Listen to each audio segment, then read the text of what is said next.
before, but I know what's going on. If you are the government, you are the father of the city. If you said no, then it is no. Kasi po, pag sinabi ho ng mayor ni governor, ayoko ng illegal, hindi. Pero may mga instances naman na tinatrabaho or pinapayagan naman ng PNP, ng chief of police natin, or hanggang sa provincial director o hanggang sa regional director na hindi rin alam ng LGU natin. Yun ho minsan nagkakaproblema. Pero kung talagang rampant ang illegal gambling, siguro dito sa Region 4 na sinasabi ho ninyo, siguro may basbas ho yun ng mayor, may basbas ho ng governor, alam ho ni RD, hindi naman makapalag si RD, or yung PD, kasi baka matransfer si PD, sabi ni governor, palayasin mo ito chief PNP, o kuan, kailangan palitan ito DILG dahil hindi sumusunod sa akin. So natatakot. Let us all understand na itong mga puliso na ito ay administratively are still under with the power of the mayor, the governor. So susunod ho yan. Pero pag sinabi ho ni mayor, I don't like it, I don't want it, walang sugalan. Marami naman ho mga cities and provinces sa Pilipinas na wala pong sugalan because ayaw po ng mayor, ayaw po ng governor. Okay? Pag ayawan ho ng governor, mayor ho yan, wala ho yan. Titigil ho yan. Trust me, Mr. Chair. Thank you. And I agree with that. Yung mga leader, yung mga financier, yung mga protector, hindi nakukulong. Wala naman na i-report, Mr. Chair. Di ba? Kaya tingin tuloy ng tao, moro-moro lagi itong investigasyon natin because nothing is happening for the longest time. Wala pong nakukulong. May nakulong na po ba na gobernur? May nakulong na po ba na mayor? May nakulong na ba konsehal? May nakulong na ba regional director, provincial director?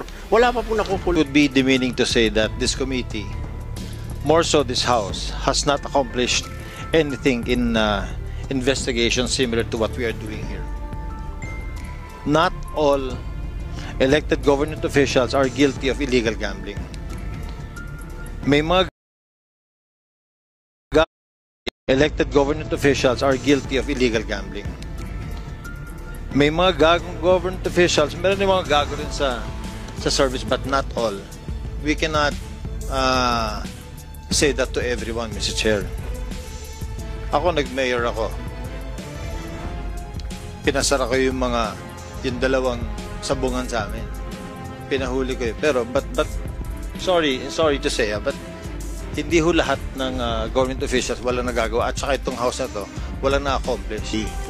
Local government officials, elected officials are involved in illegal gambling. My point is, my question was, may nakulong na po ba na mayor or na gobernor na nasasakupan niya yung kanyang lugar na may illegal gambling? Wala pa po Well, congratulations po sa mga LGU natin na mga mayor, governor, na congressman na wala pong illegal gambling sa kanilang lugar because meron po silang political will. It's called political will, ladies and gentlemen. Mr. Chair. Yes, Mr. Chair, if I may just add.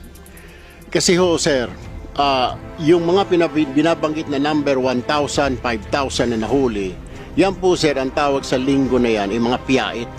Yan yung mga binabangketa, yan yung mga hampas lupa ng mga mananaya na nahuli na nagtataya ng 5 piso, 10 piso. Meron ka na bang nalalaman o wala pang nababalita na may nahuli na administrator, operator ng illegal gambling? Wala pa, Mr. Chair. And hindi nakapagtataka because yung operator, yung mga management, itinatago yun. Yung hinuhuli lagi ng mga otoridad natin, yung mga nagtataya sa lupa, yung mga 10 piso, 15 pesos, 20 tong each. Pero yung mga management, yung mga leader, yung mga financier, yung mga protector, hindi nakukulong. Wala naman na i-report, Mr. Chair. Di ba? Kaya tingin tuloy ng tao, moro-moro lagi itong investigasyon natin because nothing is happening for the longest time. Wala pong nakukulong. May nakulong na po ba na gobernur? May nakulong na po ba na mayor? May nakulong na ba konsehal? May nakulong na ba regional director, provincial director? Wala pa pong nakukulong, Mr. Chair. Mr. Chair. And that is